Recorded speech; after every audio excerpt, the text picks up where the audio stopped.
ജിദ്ദയിലേക്ക് നേരിട്ടുള്ള വിമാനം ഈ മാസം 16-ന് റാഞ്ചിയിൽ നിന്നാണ് പുറപ്പെടുക.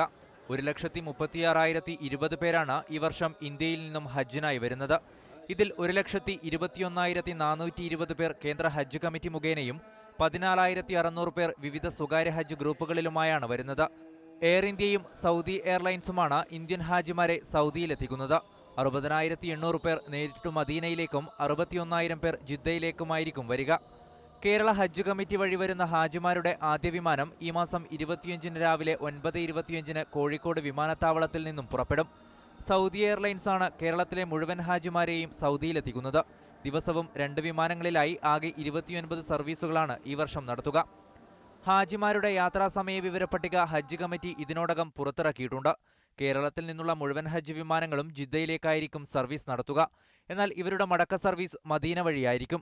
ഒക്ടോബർ 31-ന് ആരംഭിക്കുന്ന മടക്ക സർവീസുകൾ നവംബർ 14 വരെ നീണ്ടുനിൽക്കും. Sadiq Ali, media 1, Jeddah.